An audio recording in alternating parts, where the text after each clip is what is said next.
से हम लोग स्टार्ट करने जा रहे हैं क्लास 11th का फिजिक्स, जिसमें जो फर्स्ट चैप्टर है यूनिट एंड डायमेंशन है ना, इसका लेक्चर 1 है आज। ठीक है, तो आज स्टार्ट करते हैं लेक्चर 1 को। तो देखिए, चैप्टर का नाम है यूनिट एंड डायमेंशन। ठीक है, चैप्टर का नाम है यूनिट एंड डायमेंशन। ठीक है, इसका लेक्चर 1 है आज। ठीक है, तो इसमें सबसे पहले फिजिकल क्वांटिटी है ना। तो एक्चुअल में फिजिकल क्वांटिटी होते क्या है? तो फिजिकल क्वांटिटी वो क्वांटिटी है जो आप फिजिक्स में पढ़ते हैं, है ना। जो फिजिक्स में जैसे डिस्टेंस है, डिस्प्लेसमेंट है, वेलोसिटी है, एक्सेलरेशन है, ठीक है ना। ये सब क्वांटिटी जो है ना वो फिजिकल क्वांटिटी है। तो इसमें बताया गया है कि the quantities which can be measured by an instrument, जिसको हम लोग इंस्ट्रूमेंट से मेजर्ड करते हैं, है ना। ठीक है, and by means of which we can describe the laws of physics. ठीक है ना, जो क्वांटिटी फिजिक्स के लॉ को डिस्क्राइब भी करते हैं, ठीक है ना। तो वैसे क्वांटिटी को हम लोग फिजिकल क्वांटिटी कहते हैं ना। तो फिजिकल क्वांटिटी समझ में आ रहा है, काफ़ी बेसिक सा चीज़ है कि जैसे जो फिजिकल क्वांटिटी आप यूज करते हो, वेलोसिटी, टाइम, डिस्प्लेसमेंट, है ना, ये सब फिजिकल क्वांटिटी है। ठीक है, तो इन सब के बारे में आप 9th क्लास में भी पहले पढ़े हुए हैं। चलिए आगे बढ़ते हैं। ठीक है, अब देखिए यहाँ फिजिकल क्वांटिटी में बताया गया है आपको कि ये 3 टाइप्स के होते हैं। फिजिकल क्वांटिटी जो है ना वो 3 टाइप्स के होते हैं। एक तो जो है जो सबसे फर्स्ट में है, ठीक है ना, इसको हम लोग कहते हैं फंडामेंटल या बेसिक क्वांटिटी। ठीक है ना, फंडामेंटल क्वांटिटी, ये बेसिक क्वांटिटी। ये जैसे हो गया आपका टाइम है, ठीक है ना। यूनिट क्या होती है उसकी, सेकेंड होती है। ठीक है, एक डायमेंशन आएगा, एक टर्म यहाँ आएगा जो कि आपको 11th क्लास में इंट्रोड्यूस होता है। ठीक है, तो वो चीज़ हम लोग अभी देखेंगे। ठीक है ना, तो जो फंडामेंटल क्वांटिटी जो हो गए, ठीक है, एक होता है डेराइव्ड क्वांटिटी और एक होता है सप्लीमेंट्री क्वांटिटी। तो एक एक करके हम लोग तीनों को देखते हैं। हाँ, तो देखिए जो फंडामेंटल क्वांटिटी है, ठीक है ना, इसी को हम लोग बेसिक क्वांटिटी भी कहते हैं ना। ठीक है, तो यहाँ बताया गया है, देखिए कि these are the elementary quantities which covers the entire span of physics, है ना। ये फिजिक्स के जितने भी जो आपके फिजिकल क्वांटिटी आएंगे ना वो सब इसी फिजिकल क्वांटिटी से बनेंगे, है ना। जो बेसिक वाले जो फंडामेंटल फिजिकल क्वांटिटी आएंगे ना, इसी से सारे फिजिकल क्वांटिटी मोस्टली जो है ना बनेंगे। Any other quantities which can be derive from these, है ना। जितने भी फिजिकल क्वांटिटी है ना वो इन्हीं सब जो बेसिक वाले फंडामेंटल वाले जो फिजिकल क्वांटिटी है ना, इन्हीं से डेराइव होकर आएंगे। ठीक है, चलिए आगे चलते हैं। ठीक है ना, तो देखिए हम लोग के पास जो बेसिक जो फंडामेंटल वाले फिजिकल क्वांटिटी है ना, जो फंडामेंटल वाले फिजिकल क्वांटिटी है वो आपको इतने पढ़ने हैं। ठीक है ना, ये हम लोग को अभी जब 11th का जो स्टार्टिंग का जो चैप्टर है ना, जिसको हम लोग मैकेनिक्स कहते हैं, पूरे पोर्शन को मैकेनिक्स कहते हैं, उसमें आपको ये 3 फिजिकल क्वांटिटी देखने को मिलेगा, है ना। लेंथ, टाइम और मास। और अभी हम लोग बेसिक जो स्टार्ट करेंगे ना हम लोग, वो इन्हीं तीनों पे हम लोग डायमेंशन के या यूनिट वाले जो क्वेश्चन है ना और इन्हीं तीनों फिजिकल क्वांटिटी के लिए करेंगे। ये चीज़ जैसे टेम्परेचर है ना, ये भी आपको 11th के लास्ट में जब हीट एंड थर्मोडायनेमिक्स का पोर्शन पढ़िएगा तो वहाँ टेम्परेचर, ठीक है, इसके लिए जो डायमेंशन है वो के है ना। यहाँ इलेक्ट्रिक करेंट है, एम्पियर होता है यूनिट। ठीक है, इस तरह से लुमिनस इंटेंसिटी है, अमाउंट ऑफ सब्सटेंस पढ़े होंगे आप लोग 9th क्लास में। जो मोल चैप्टर था, है ना, मोल कहिए या फिर कोई एक चैप्टर होता था, ठीक है ना, जिसमें हम लोग कितना मोल कोई एटम है या मॉलिक्यूल है इसके बारे में हम लोग पढ़ते थे। ठीक है, एवोगाड्रो नंबर इस तरह का एक आता था, है ना। तो यहाँ मोल के बारे में है। तो ये सब चीज़ हम लोग आगे चल के पढ़ेंगे। अभी हम लोग जो 11th के स्टार्टिंग में जो हम लोग का है ना वो ये 3 पोर्शन है, ये मतलब जिसमें आपको ये 3 क्वांटिटी आएंगे, है ना, जिसमें आपको लेंथ, टाइम और मास है। ठीक है, फिर जैसे जैसे और फिजिकल क्वांटिटी आते जाएंगे ना वैसे वैसे हम लोग सबको एक एक करके डिस्कस करेंगे। चलिए आगे बढ़ते हैं। हाँ, देखिए जो हम लोग अभी 3 जो फिजिकल क्वांटिटी की बात कर रहे थे कि मास है, लेंथ है और टाइम है ना। तो मास हो गया, है ना। मास समझ में आता है, कोई भी ऑब्जेक्ट है ना, ठीक है ना, इसका मास, जैसे आप मार्केट गए आलू खरीद कर लाए, है ना, तो बोलते हैं 5 kg आलू, है ना। तो क्या है वो मास है ना। उसकी यूनिट क्या होती है, kg होती है ना। तो जो ऐसा यूनिट है ना वो kg होती है। एक ऐसा यूनिट होती है और एक CGS यूनिट है ना। तो अभी हम लोग को जो है ये ऐसा यूनिट जो है ना यही पढ़ना है। ठीक है, कहीं CGS यूनिट में दिया है और आंसर भी CGS में, तो हम लोग CGS में भी निकाल सकते हैं। लेकिन अगर क्वेश्चन में CGS यूनिट यूज किया है और आंसर एसआई यूनिट में है ना, तो हम लोग उसको कन्वर्ट कर लेंगे। जैसे कहीं आपको दिया हुआ है इस तरह से, आप समझिए कि कहीं दिया है कि मास दिया है 500 ग्राम, तो हम लोग जानते हैं 500 ग्राम इक्वल टू हाफ के जी है ना, 1/2 kg, तो उसको हम लोग कन्वर्ट कर लेते हैं, है ना।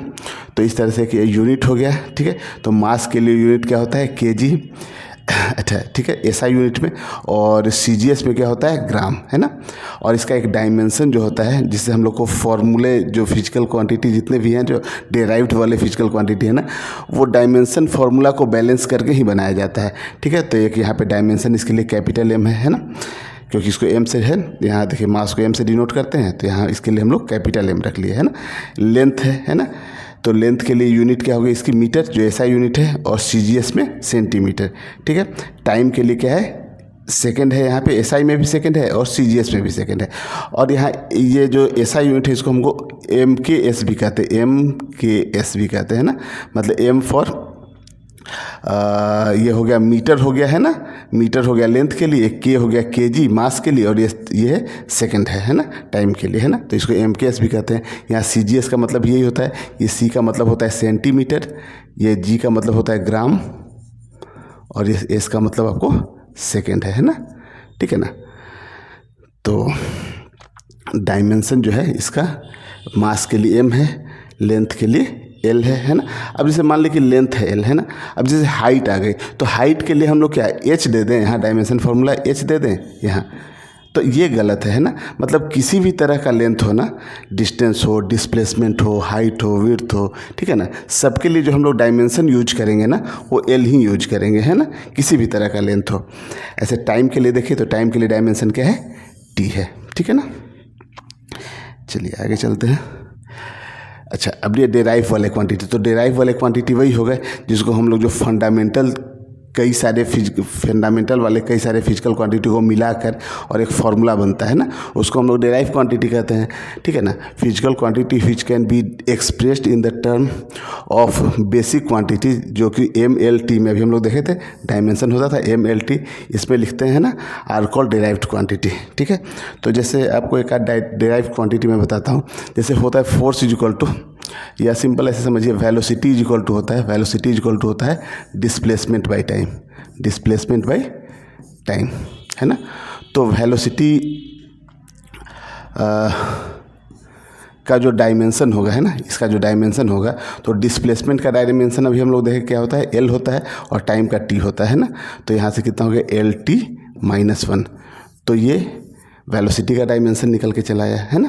तो इस तरह से अलग अलग जो फिजिकल क्वांटिटी है ना, जो कि जैसे इसको कैसे डिराइव किए, डिस्प्लेसमेंट को टाइम से डिवाइड किए, और जो निकल के आया फिजिकल क्वांटिटी को हम लोग वेलोसिटी कहते हैं। तो ये डेराइव्ड वाले फिजिकल क्वांटिटी हो गए, है ना। इस तरीके से बहुत सारे फिजिकल क्वांटिटी है जो डेराइव्ड है। जैसे हम लोग जानते हैं एक्सेलरेशन, है ना, एक्सेलरेशन इज इक्वल टू होता है चेंज इन वेलोसिटी, है ना, चेंज इन वेलोसिटी और अपॉन टाइम, है ना। मतलब कि अगर फाइनल वेलोसिटी अगर कुछ v है और इनिशियल वेलोसिटी u थी, और टाइम से डिवाइड कर दीजिए, ठीक है ना, तो यहाँ पे चेंज इन वेलोसिटी भी एक वेलोसिटी ही होगी। तो इसका डायमेंशन आप क्या लिखोगे, LT - 1, देखिए यहाँ पे वेलोसिटी का डायमेंशन हम लोग निकाले हुए हैं, और अपॉन टाइम कर दें यहाँ से, तो यहाँ से कितना हो गया, LT और -2, तो ये डायमेंशन किसका हो गया, एक्सेलरेशन का डायमेंशन है। ये चीज़ समझ में आ रहा है आपको। तो ये सब जो फिजिकल क्वांटिटी है ना, ये डेराइव्ड वाले हैं, ठीक है। तो और भी बहुत सारे फिजिकल क्वांटिटी है। चलिए एक दो एग्जांपल और मैं देख लेता हूँ यहाँ पे।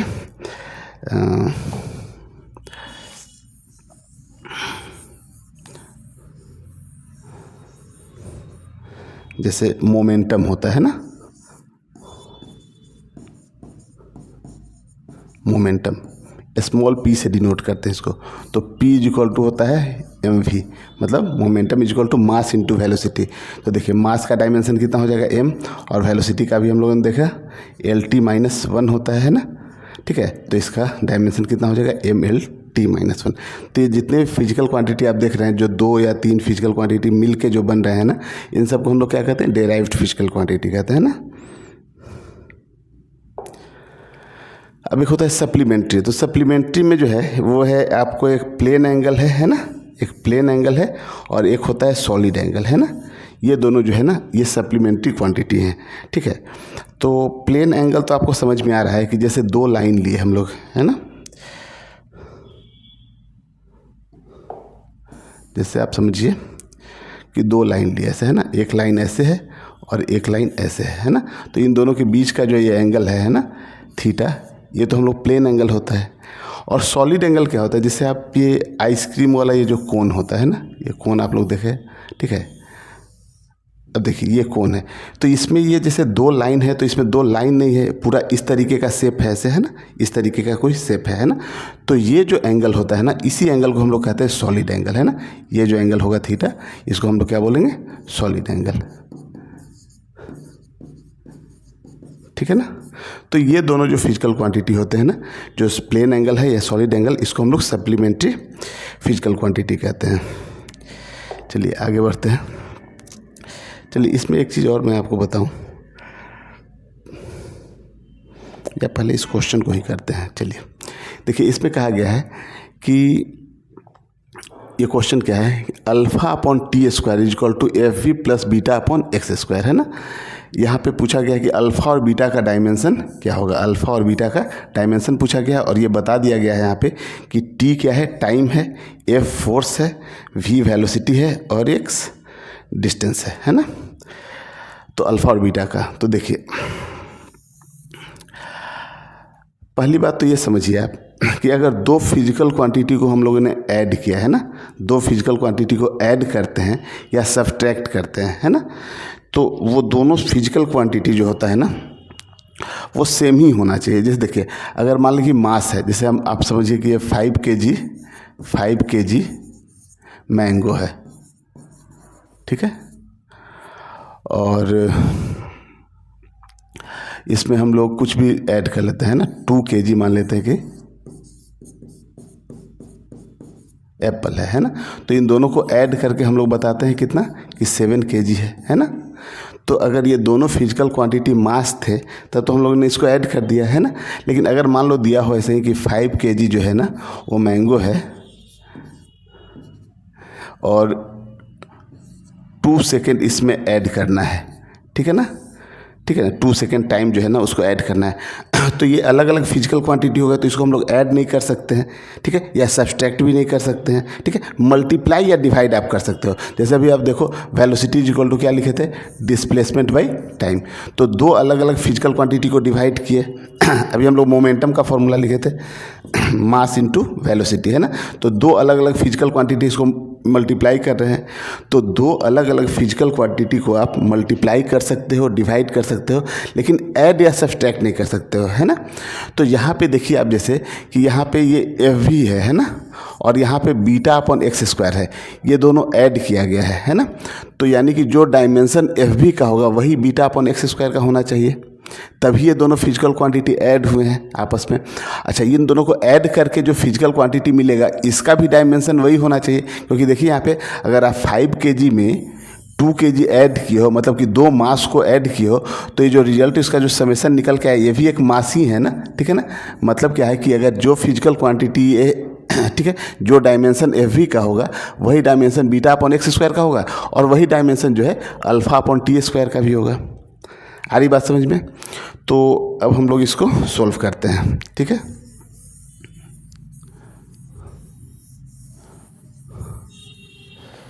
चलिए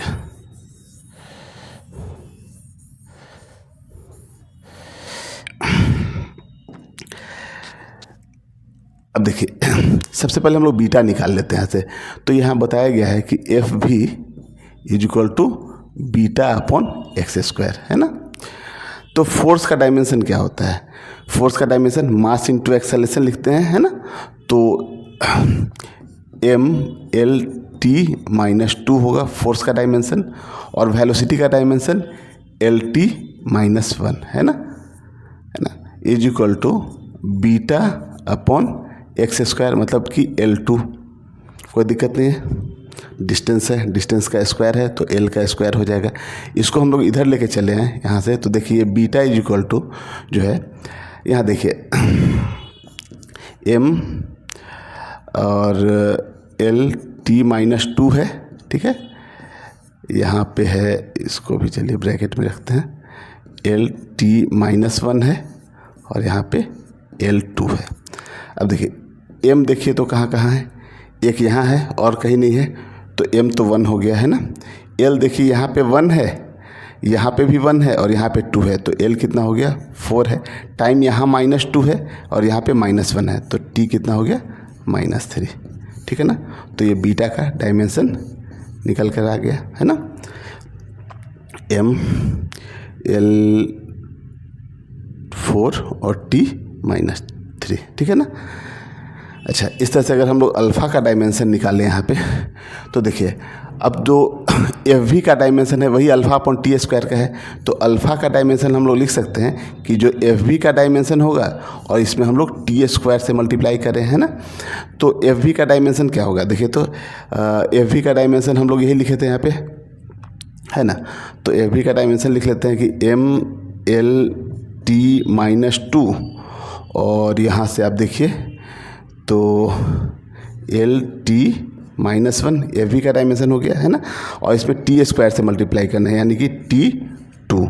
अब इन सबको एक साथ अगर हम लोग लिखें तो यहाँ से देखिए m यहाँ 1 है, ठीक है, तो m तो एक ही रहेगा यहाँ पे, l देखिए एक यहाँ हो गया, एक 2 हो गया है ना, तो l 2 हो गया, और t देखिए यहाँ -2 है और यहाँ +2 है, फिर t कितना रह गया -1 है ना, t जो है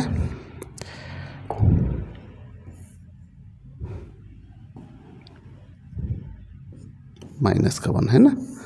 तो ये डायमेंशन निकल कर आ गया अल्फ़ा का, ठीक है ना। तो इस तरीके से क्वेश्चन को हम लोग करते हैं।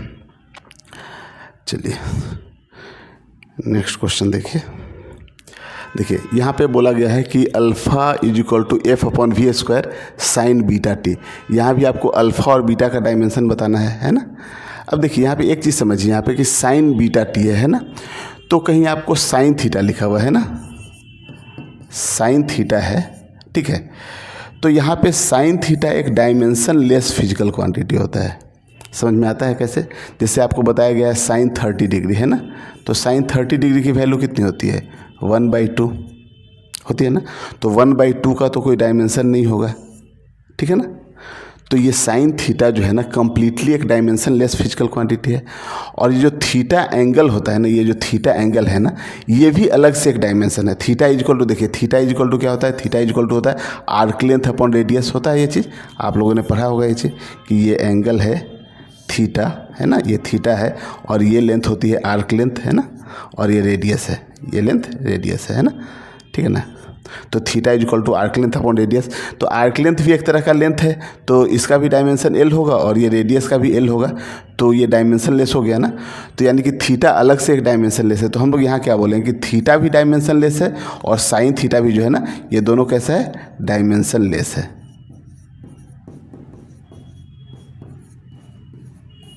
ठीक है ना। ये दोनों डायमेंशन लेस फिजिकल क्वांटिटी है, ठीक है, समझ में आ रहा है चीज़।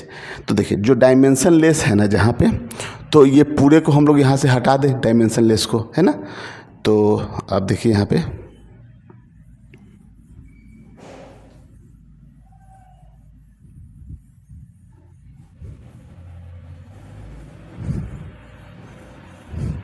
देखिए, हाँ, तो डायमेंशन लेस है क्वांटिटी, तो पूरे को हटा देते हैं पहले।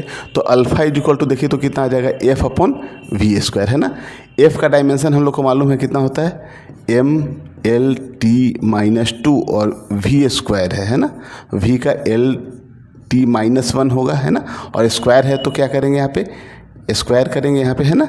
तो ये कितना हो जाएगा देखिए आप यहाँ पे, तो mlt -2 और अपॉन में आ जाएगा l2 और t -2 है ना।